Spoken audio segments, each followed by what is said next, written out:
Kui me võime pea peal ka seista seda teha, see ei ole üldse olnud. Tere tulemast kuulama meie uut podcasti Tule lähemale. Tere! Minu nimi on Merike Lehepuu. Ja mina olen Siim Kallari. Ja meil sündis koos idee teha uut podcasti. Ja miks? Ja miks? Sellest räägime ka. Ja räägime, mida me hakkame selles podcastis jagama, millest me räägime ja miks see teema üldse meie jaoks oluline on. Ja miks just meie kaks seda tegema hakkasime. Jah, sest võib ju juhtuda nii, et siin on nagu kaks täiesti teistsugust inimest. Aga oleme meie. Ja võib-olla ka kaks üksteisega sarnast inimest. Jah, võib küll. Et igatepidi. Et jaa, Siim, miks me siin siis oleme? Me oleme siin sellepärast, et ma võtsin julguse kokku ja kirjutasin sulle, et Merike, kas sa tahad tulla lähemale? Ja mina olen harjunud jah ütlema ja ma ütlesin Siimule jah. Aga alustame siis on ju sellest, et jagame seda, mis on nagu need asjad, mis me praegu teeme, mis selle podcasti pealkirjaga kokku lähevad. Et mina olen Tartus vedanud üle 2 aasta juba meesteringe ja meesteringid on sellised kohad, kus me saame meestega kokku, räägime teineteisega.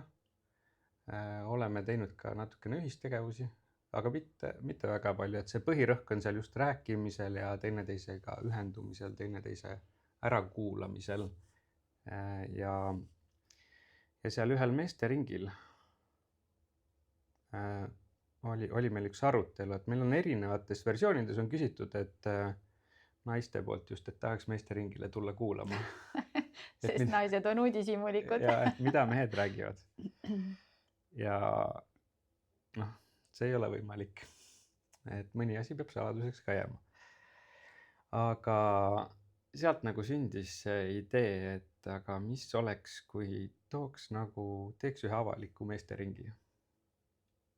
Ja siis ma kirjutasingi Merikesele, et teeme ühe avaliku meesteringi. Aga sealt juba sündisid teised ideed, et teeme ühe avaliku naisteringi. Ja teeme ühe õhtu, kus saame teineteisega kokku ja teineteisega rääkida ja teineteist kuulata. Ehk siis midagi tulevikuks, sellest me täna veel ei räägi, on ju? Täna me räägime sellest kontseptsioonist, mis on tule lähemale. Ja teine koht, mis on minu jaoks hästi oluline nagu sellisel ühiskondlikul või sotsiaalsel tasandil, et minu jaoks on päris valus lugeda igasuguseid kommentaare, mis teevad maha ühte või teist sugu. Ja mulle tundub, et seda on nagu täna nii palju. Ja mulle tundub, et kui me nagu natukene adresseerime seda, ma ei tea probleemi, aga seda nagu sellist lähenemist, mis meil täna ühiskonnas on, eks. Et siis me võiksime jõuda teineteisele lähemale. Üksteisele lähemale. Üksteisele lähemale. Miks me rõhutame sõna 11, seda saab ka kohe varsti teada. Jaa. Et see on nagu minu see kogu selle tule lähemale kontseptsiooni sünnilugu tegelikult. Et üks osa on need meesteringid, aga teine osa on see ühiskondlik koht. Tegelikult on 3. osa ka. Nii. See on hästi egoistlik ja isiklik. Nii. Et ma olen oma muidu töölt, ütleme siis tarkvaraarendaja, ettevõtja, üksikisa ja ma istun palju arvuti taga, suhtlen palju arvuti taga. Tänapäeval suhtlen veel rohkem AI-ga kui inimestega. Et siis ja tegelikult mul on nagu siuke hirm juba tekkinud, et ma nagu ei üleüldse on mul olnud nagu probleeme sellega, et sotsiaalses uues keskkonnas tulla nagu välja ja seal nagu olla vabalt. Et see nõuab hästi palju energiat mul. Et kui ma nagu võtan oma töö, kodu ja kõik muud asjad, siis nagu hästi vähe jääb seda energiat, et üldse kuskil väljas käia ja nagu uute inimesteni jõuda. Et siis nagu see on ka nagu üks see, kuidas ma ütlen, motivaator mul, et inimesteni jõuda.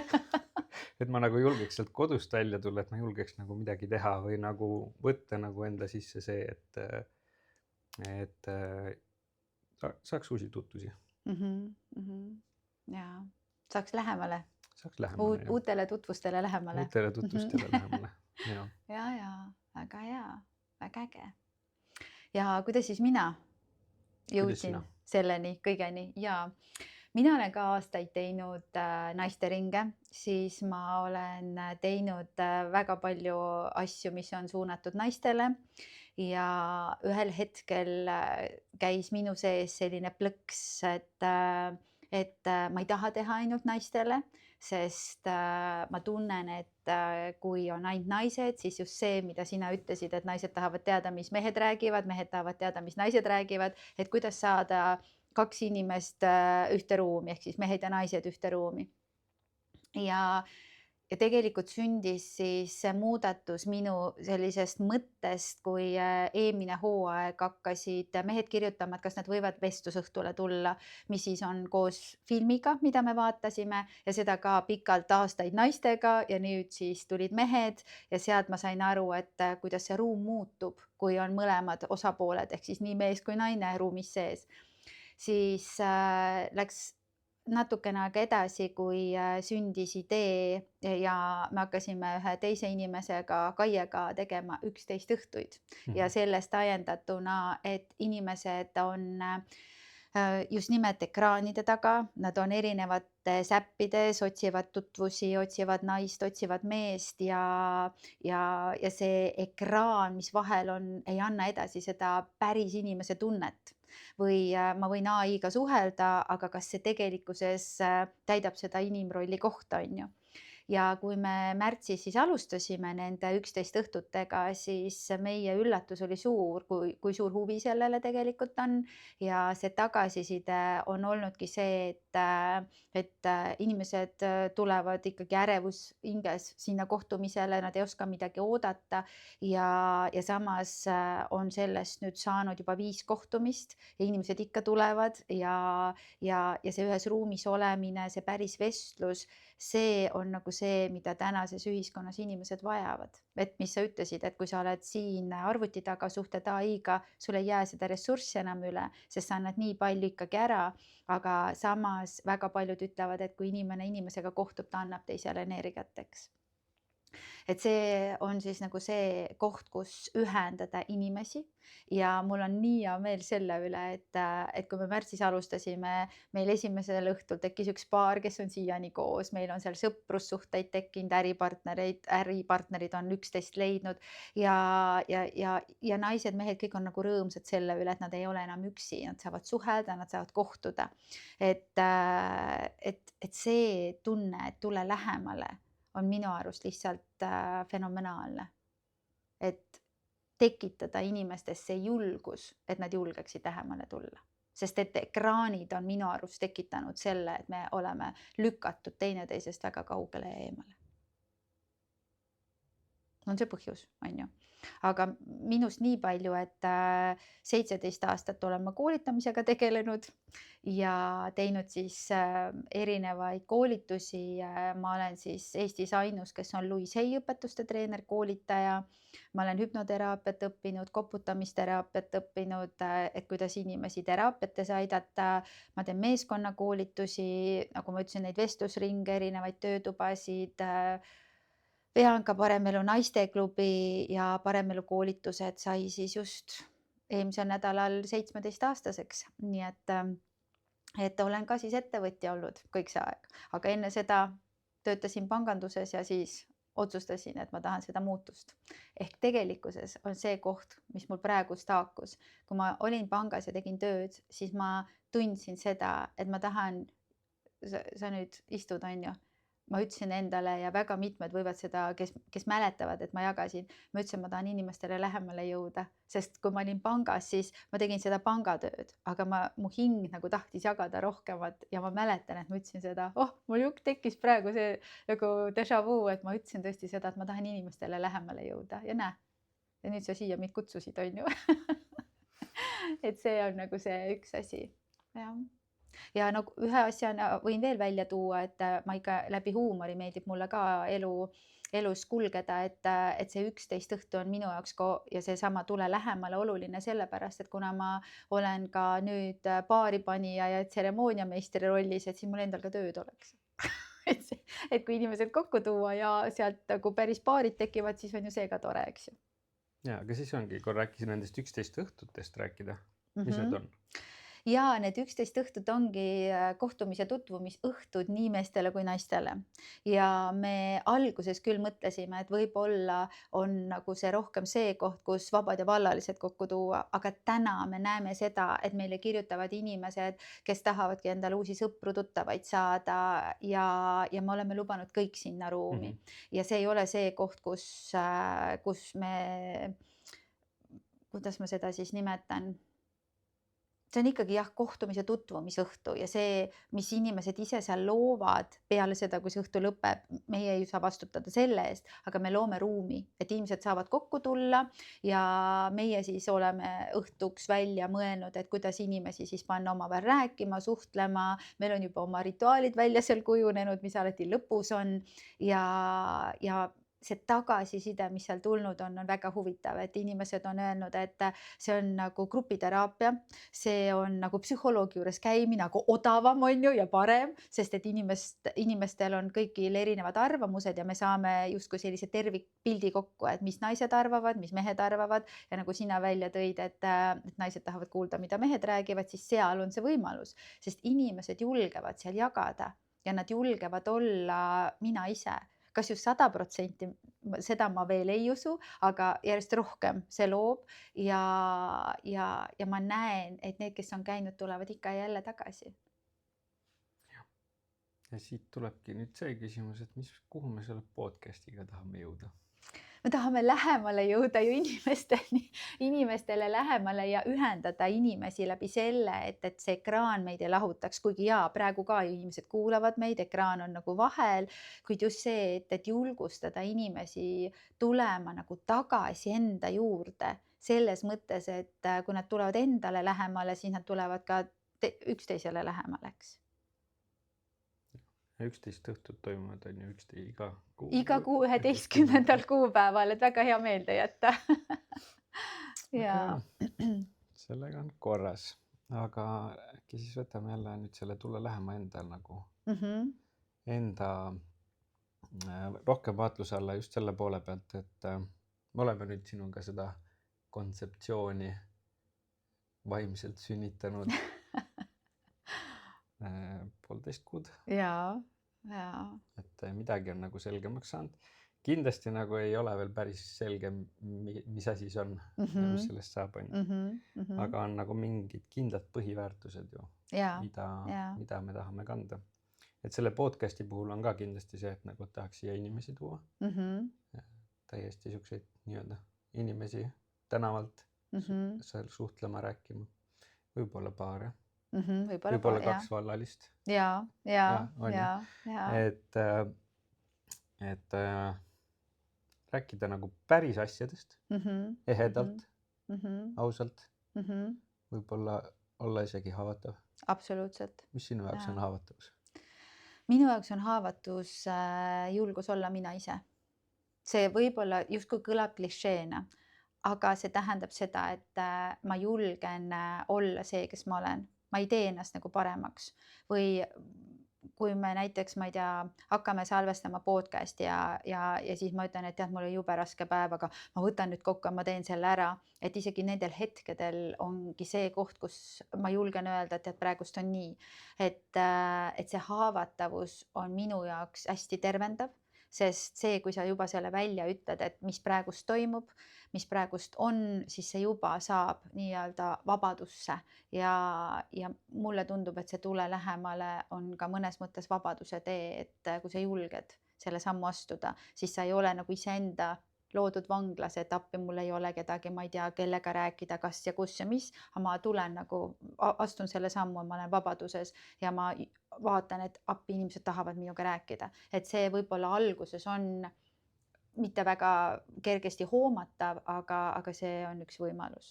Nii et minu jaoks haavatavus tähendab seda ja ma julgen nutta, ma julgen naerda, et ma ei häbene oma pisaraid või ma ei häbene oma naeru, ma olen lihtsalt see, kes ma olen. Aga ma ei ole seda alati olnud. See minu jaoks on ka see haavatavuse mõiste on nagu, no esiteks palju aetakse segi seda sellega, et julge nutta. Meestele on nagu see just, et ole haavatav. Ma ei tea, mõni mees on nagu, et mis asi see on, mismoodi see käib, nuta. Ma ei taha nutta. Nagu ma päriselt ei taha. Aga tegelikult, mis ma nagu olen aru saanud, et see haavatavus on just see, et ma julgen öelda välja midagi, mida ma sisemiselt kardan. Just. Et ma võtan nagu mingi maski eest ära. Täpselt, ja see võib nagu nii erinev olla, et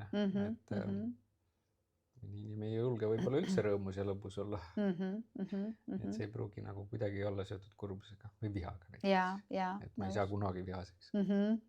Ma tahaks näha ühte inimest, kes ütleb, et ta ei ole kunagi vihastanud. Ma ei usu teda lihtsalt. Et see on nagu see üks väärtuspunkt on ju, haavatavus. Siis on meil ehedus. Mis on ehedus? Ehedus, ma alustan ise on ju. Alusta. Et mis on ehedus? See on nagu see, millega ma olen pidanud nii palju tööd viimase aasta jooksul vähemalt tegema. Mis sa mõtled? Ehedusega, et olla nagu ehe. Et väga raske on olla ehe, minu jaoks. Et see, et olla lihtsalt selline, nagu ma parasjagu olen. Et see on see ehedus minu jaoks. Et üks asi on nagu see, et ma ei ole väga suur naerataja inimene. Päriselt? Jah. Okei. Et kui ma olen ikkagi oma töömõtetes ja ma olen nagu mingis siukses sügavas voostaadiumis ja ma teen nagu tööd on ju, siis no see on mu tavaline nagu.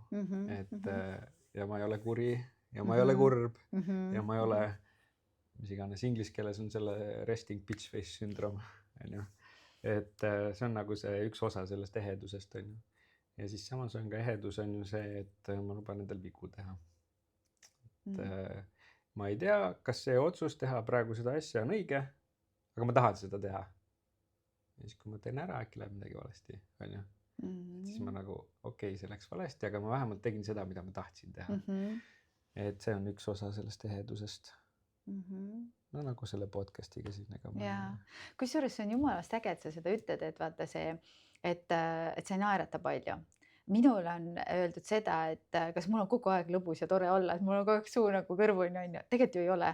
Ja kui mina hakkan tööd tegema samamoodi, läheb ju nägu tõsiseks. Ja siis mul ka lapsed on küsinud, et on sul hästi kõik või? Ma ütlesin, et jaa, mul on hästi, ma teen tööd, on ju. Aga see, et kui sind lõviosa nähakse sellise rõõmsana ja kõik on tore, siis ega ongi, aga lihtsalt me ju vajume ehedusse, kui me teeme, me ei kontrolli enam ennast, et meil võibki olla nagu kulmkortsus ja me teeme seda asja, mida me teeme parasjagu, aga just see, et me ei pea kurvad olema või me ei pea seda kurbust olema, see on meie eheduse nägu, on ju. Ja kui inimesed nüüd ei ole nagu harjunud sind märkama nii, siis kohe tekibki see küsimus, et mis sul viga on. Ma mäletan seda, et kui ma käisin kunagi ammu fotograafi juures ja kõik pildid on minust naeratavad ja siis tehti ka selliseid tõsisemaid pilte ja ma panin Facebooki selle ükskord ülesse. Sa ei kujuta ette, kui palju ma sain küsimusi, mis juhtunud on. Ehk see on see, et kui minul ei ole niisugust nägu ees on ja siis on kohe see, et kuule, et mis toimub. Aga inimesed ei ole harjunud mind nägema, aga ka see ongi ehedus, vaata, et ma olen selline ja ma olen ka selline, on ju. Just. Kas sa praegu oled ehe? Ei, ma praegu kardan natuke. Aga see on ehedus, et sa selle välja ütled. Ja sellepärast ma ütlesin. Just, väga äge. Nii, ehedus. Ja siis on meil see üks kontseptsioon on, et tulla ise endale lähemale. Jaa. No mina arvan... Miks see on oluline? Ma arvan, et sellest algab ju kõik peale, et kui ma ei tule ise endale lähemale, ma ei õpi ennast tundma, ma ei õpi ennast märkama, ma ei õpi endaga koos olema. No kuidas ma saan siis, et aga tulge kõik teised? Ei tööta minu jaoks see. Et see ise endale lähemale tulemine on vaata seesama, mis sa hetk tagasi ütlesid, et ma julgen eksida. See on ka endale, see on ehedus ja samas on see ka minu jaoks on see endale lähemale tulek. Et ma ei pane endale nagu puhid alla, vaid ma saan aru, et ahaa, ja ma tegin selle valiku, ilmselgelt see on parim, aga mis ma sellest õpin ja kui ma õpin, siis ma saan ju endale lähemale. jah, saab. jah, et see on nagu see, mida minu käest on palju küsitud, et Merike, mis su elu eesmärk on? Ja siis ma alguses mõtlesin, mis ma nüüd vastama pean, et ma ei tea, mida nüüd oodatakse. Ja mu vastus oli hästi lihtne ja on endiselt hästi lihtne. Tulla iga päev iseendale lähemale. Sest see on see koht, kus ma õpin ennast tundma ja läbi selle ma näen maailma ju teistmoodi, läbi oma kogemuste. Minu jaoks on see keeruline asi jälle. Miks? Sellepärast, et ma ei tea, see on vist üks osa minu üldse nagu loomusest, et ma kogu aeg otsin midagi. Et nagu see üldse nagu ei kao ära. Et kui me võtame mingid ajad tagasi, siis mul on mingid asjad, mis ma tunnen, et ma tahan teha. Ja siis ma nagu teen, aga päris palju aur on mu elust läinud üldse sellele, et olla nagu teiste jaoks kuidagi olemas. Et nagu selline iseenda tundma õppimine on olnud nagu hästi keeruline protsess ka, et praegu ka ma ehitan ühe sõbraga ettevõtet ja meie nagu mitmed väljakutsed on peitunud selles, et ma ei suuda öelda seda, et mida ma vajan. Ja nagu asi ei ole nagu selles, et ma teaksin, mida ma vajan, aga ma ei julge välja mõelda. Lihtsalt kui on nagu siuke konfliktne koht ja siis tuleb see, et aga mis sa vajad praegu, siis nagu ei ole selles, et ma kardan öelda, mida ma vajan, vaid selles, et mul on nagu täiesti blank lihtsalt. Et ma ei suuda isegi nagu sõnastada seda või nagu keha nagu läheb täiesti pingesse, sest ma tean, et meil on konflikti koht, on ju, see on nagu ohtlik. Ja siis nagu kehaline nagu ja mõtteline tegevus nagu lõpetab lihtsalt töö ära. See friisid ära, nagu öeldakse. Nagu jah, ja see on nagu, eriti kui seda nagu nüüd ma olen õppinud kõrvalt jälgima, see on ikka nagu väga keeruline. Aga ja siis nagu see ongi see iseendale lähemale jõudmine tegelikult nagu läheb minu jaoks sinna nagu selle ringiga tagasi. Et kui nagu need esimesed kohad sellest lahkuminekust oli lapse emast, siis nagu üleüldse, et nagu iseendale lähemale jõudmine või see, et mis see nagu tähendab. Kui võttagi nüüd nagu kogu see asi kokku, et ma pea ongi nagu blank lihtsalt. Et ma nagu ei tea. Ja see on ju keeruline teha sammu iseendale lähemale, kui see nagu ei tea. Ja samas, kui sotsiaalmeedias scrollid, siis ainult nagu öeldakse sulle, et sa pead iseendale lähemale jõudma ja siis saab asi läheb paremaks ja blablabla. Ja siis mõtlen, no tore, aga kuidas? Kuidas? Jaa, nagu, just. Nagu täitsa uskumatu. Et siis nagu üks see on, et iseendale lähemale. Ja ma arvan, et läbi selle eheduse ja avatuse ja aususe on nagu see päris hea. Ja järgmine on üksteisele lähemale. Et kuidas jõuda üksteisele lähemale läbi selle, et tule lähemale? Et kui sa oled nüüd iseendale natukene lähemale jõudnud, on ju, siis ju tegelikult võib tekkida vabalt see, kus ma arvan, et mina praegu olen. Nii. On isolatsioonipunkt. Et nagu ma olen endaga saanud kontakti ja nagu nüüd minna sinna, et ma nagu lähen ja suhtlen teiste inimestega, siis see on nagu selles mõttes hirmutav, et aga mis siis, kui ma kaotan iseenda jälle ära. Ja mul on nagu lõpuks nagu päris hea olla. Elu ei ole stabiilne üsna kaoses, aga mu sisemuses on rahu. Ja stabiilne. Et kui ma nagu lähen välja ja üksteisele lähemale, mis siis saab? Aga kuidas sa saad aru, kui sa iseenda ära kaotad? Halb on. Halb on? Mis see tähendab?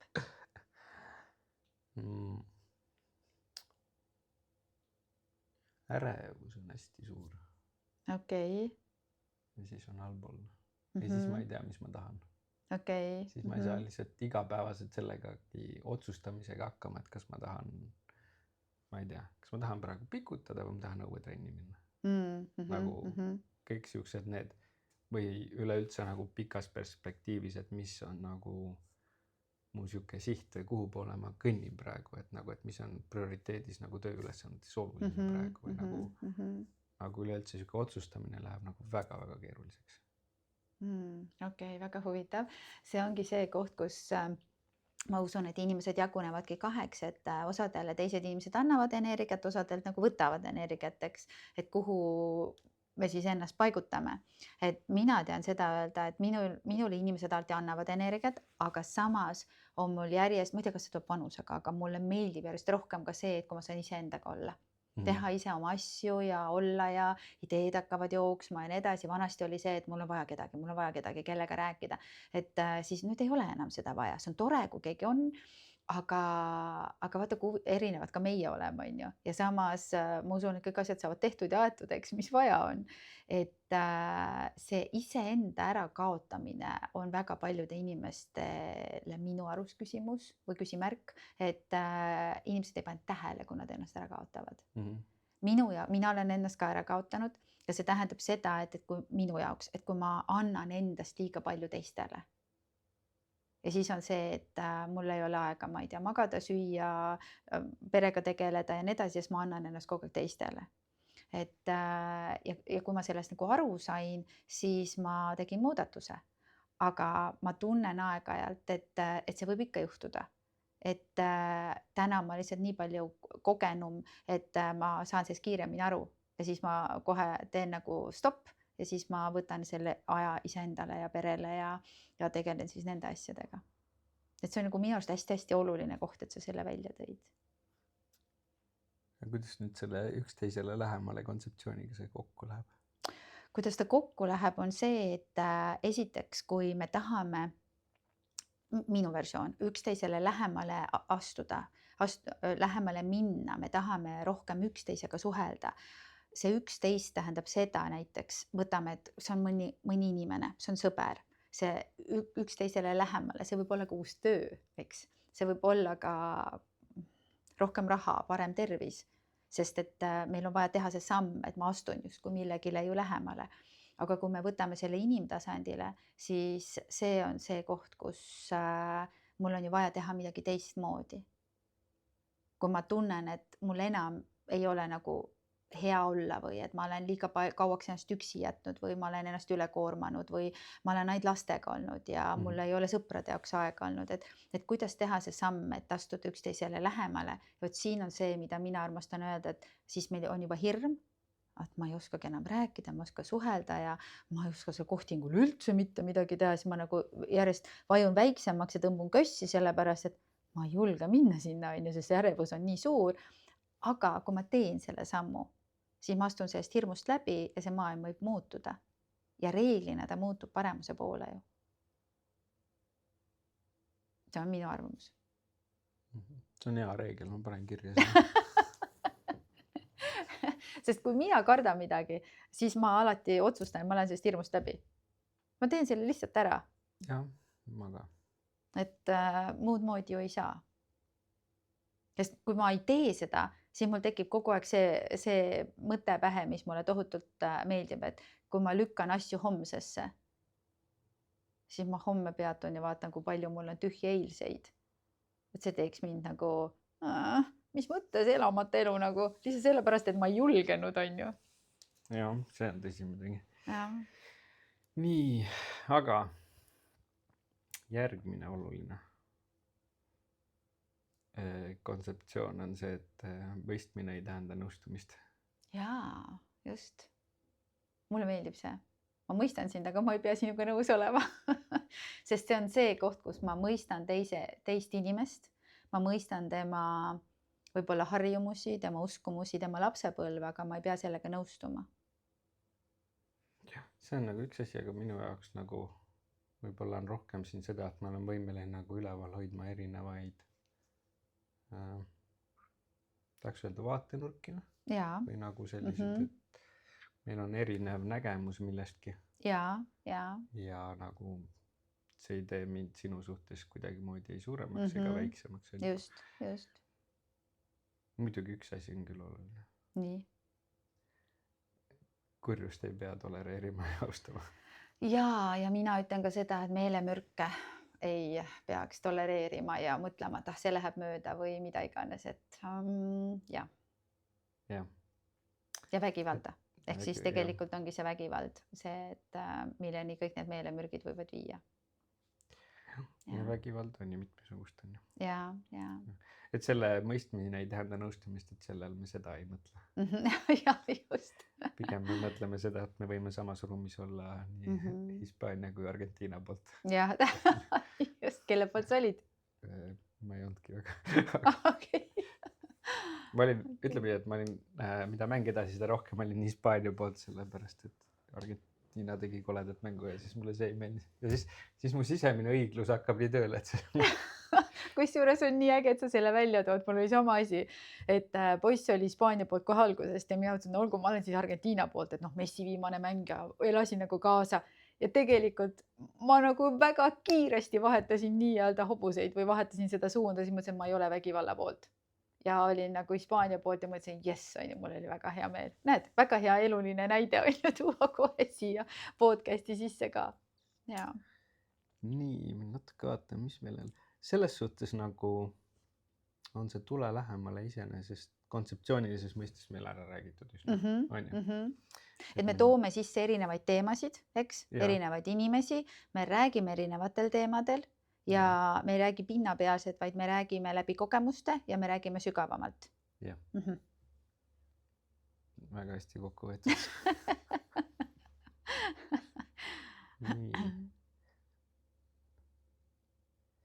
Oot, aga kas me tahaks äkki täna puudutada ühte sükest teemat ka? Mis on seotud just sellega, mis me oleme nagu siiamaani teinud? Ja. Naised ja mehed. Ja. Võtame mingi. Naised Veenuselt ja mehed Marsilt.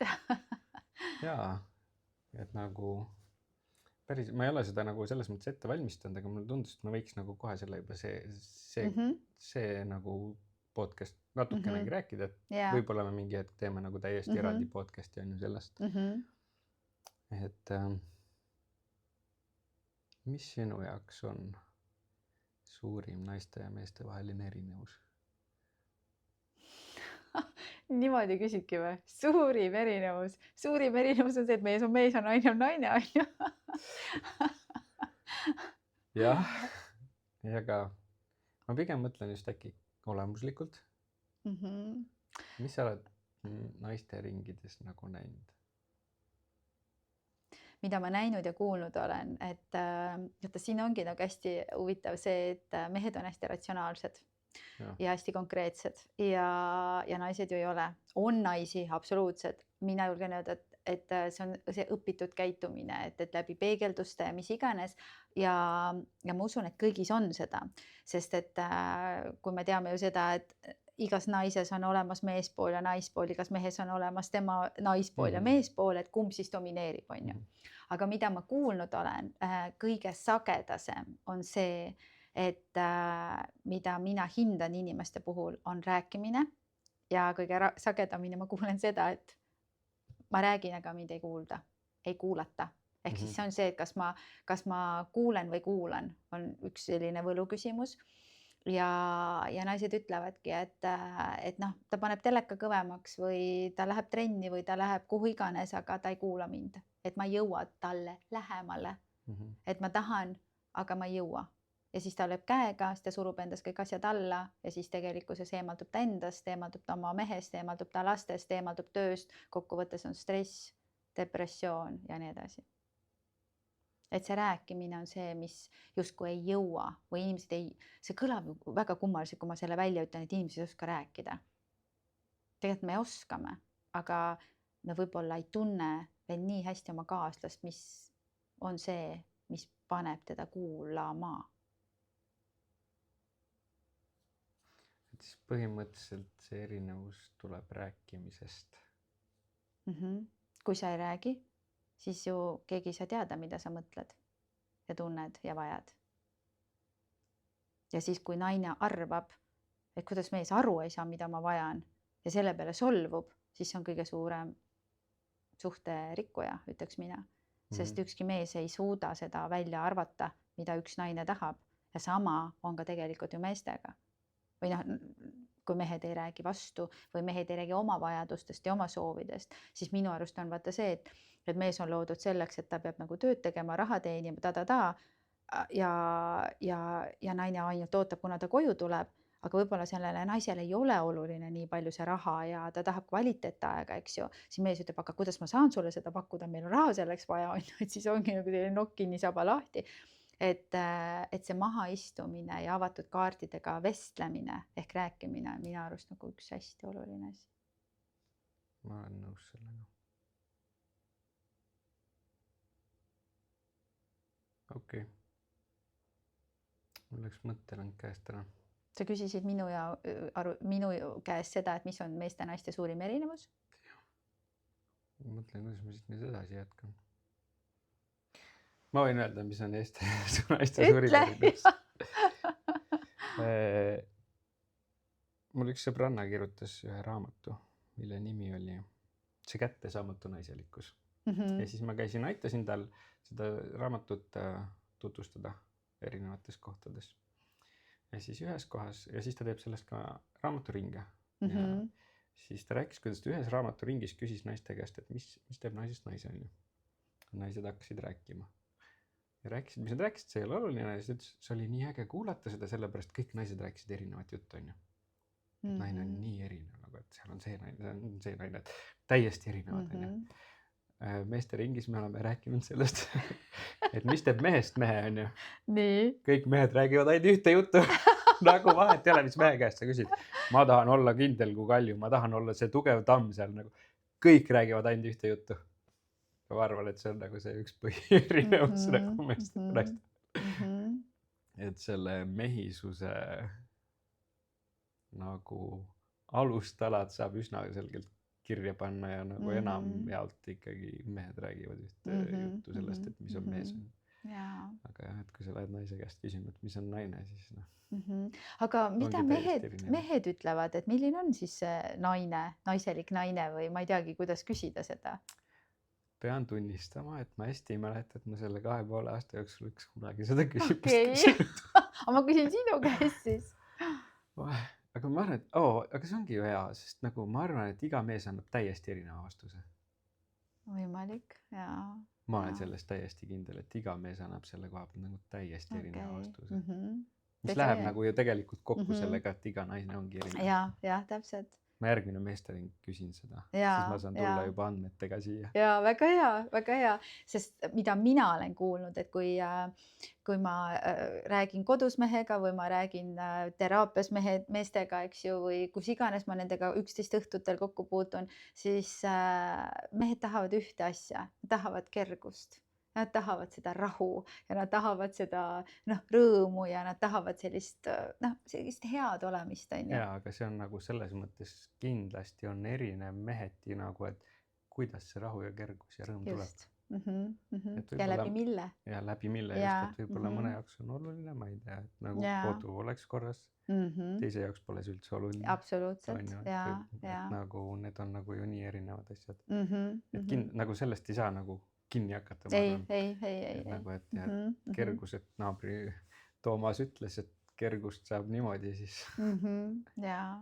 Aga no ma julgen nagu seda küll öelda, et jällegi enda kogemuste põhjal, kellega ma vestelnud olen, neid ei ole mitte üks inimene olnud, neid on ikka sadu olnud, siis on see asi, et mitte keegi ei taha, et naine vingub, viriseb ja keegi ei taha ka seda, et mees ainult tööd teeb. Jah. Et see on nagu, ja kui sa mõtled, et kuidas siis nüüd. See on kindlasti, see on nagu kindlasti, et päris kindlasti me saame nimetada vaata need asjad, mis on, et neid asju me ei taha. Et need on nagu, neid me ei taha. Aga alati tasub küsida, et mida ma tahan. Just, ja vaata, see on minu arust üks huvitav koht, kus mees võib naise käest küsida, mida sa tahad ja ta ei vasta, sest ta ei oska vastata. Või siis on see koht, et ta võib vastata, aga me ei tea ju seda, praegust on see hüpoteetiline, et kas ta vastab siiralt. Et see sõltub jällegi sellest, millisel tasemel see suhe on, eks ju, et kus punktis see suhe on, eks ole. Et see on nagu üks koht. Või vastab näiteks tundetasandilt, siis need sõnad võivad hoopis tähendada midagi muud kui nad tegelikult. Aga mina arvan, et see on üks mehe nagu ülesanne, et mõista õppida nagu mõistma naist naisena. Sest see on nagu olnud minu jaoks natukene sihuke huvitav paradoks. Ma Et arvan, ma olen nagu mõne mehe käest kuulnud, et naine võiks olla rohkem nagu mees. No näiteks nagu, et noh, ja. et nagu, et mul on sinuga sõbrana nii hea suhelda, et miks ma oma naisega nii ei saa, et ma ei saa üldse tast aru, onju. Ja siis ma mõtlen nende meeste peale, mõtlen, aga mina küll ei taha kunagi, et naine oleks rohkem nagu mees. Lihtsalt mind seksuaalselt ei huvita mehed. Nagu puhtalt selle pärast. ja no vaata, see ongi see, et mehed meestega, naised naistega saaksid väga hästi hakkama ja läbi, on ju, kui ei oleks seal seda seksuaalset iha, on ju, et seda füüsilist vajadust, on ju, kuigi see saab olla ju kõikide vahel, aga lihtsalt, kui me räägime sellisest mees-naine suhtest, on ju, et siis isegi sealt jah, et on see siis huumoriga või kuidas iganes öeldud, aga nii see tegelikkuses on, et mees mõistab meest paremini ja naine mõistab naist paremini. Ja vot see tuleb jällegi see, et ma mõistan, aga ma ei pea nõustuma, on ju, et. Ja. Sest ma ei ole mees, on ju. Ja vastupidi, et see on nagu põnev. Ja. Nii, tead mis see? Nii. See oli hea intro sellele, missugused meie need Tule lähemale need podcastid välja hakkavad päriselt nägema. Väga äge, sest just läks põnevaks. Ma ise tunnen enda sees seda, et see on see, et nüüd tahaks rääkima hakata. Nüüd ma saan aru, et nüüd sa ütled, aitab küll tänaseks. Jah. Okei, sobib. Sellepärast, et ma arvan, et mul läheb muidu liiga pikaks. Jaa, väga hea. Vot. Aga siis me peame midagi lõpetuseks ka välja mõtlema. Jaa, mis sa mõtled selle all? Mida sa tahad välja mõelda? Noh, et nagu oleks rutiine ja traditsiooniline lõpp. Aga miks me peame tegema nii? Me võime tegelikult ju teha nii, et öeldagi, et head kuulajad, kui te meid kuulate või vaatate, siis kirjutage meile, et millest te tahate, et me räägime, mis tähendab sinu jaoks Tule lähemale ja lihtsalt peegelda tagasi seda, et mida sa kuulsid ja mis praegu sinu jaoks kõige aktuaalsem on. Ja. Ja millest sa kuulda tahad, on ju? Vaata, hea kui üks naine on ka podcast. Nii kui mul struktuurselt kirjas ei ole, nii on nagu. Et ei olegi midagi. Väga hea. Aga need on head üleskutsed küll. On ju, just. Väga hästi. Nii et siis kohtume järgmises osas. Ei, üks lause tuleb alati lõppu. Kuidas sa ennast praegu tunned, mis tundeid sinusse tänane saade tekitas? Tead, mina ütlen ausalt, mina tunnen seda, kuidas see on see Tule lähemale teiega töötab, et mina sain sulle lähemale, sellepärast ma sain sinust rohkem teada, on ju. Ja mul on nagu see tunne, et sellest võib sündida midagi väga ägedat, midagi rohkemat. Ja mina tunnen ennast rahulikult ja hästi. Väga tore. Minul on väga hea tunne. Ja, ma arvan, et see on väga äge, mis me siin teeme. Ja. Ma tunnen, et see on äge. Ma tunnen natukene ärevust, sellepärast ma tunnen, et ma hakkan ära väsima. Siis on õige lõpetada. Aitäh sulle. Aitäh, Siim. Ja aitäh teile ja uute kohtumisteni. Tšau! Tšau!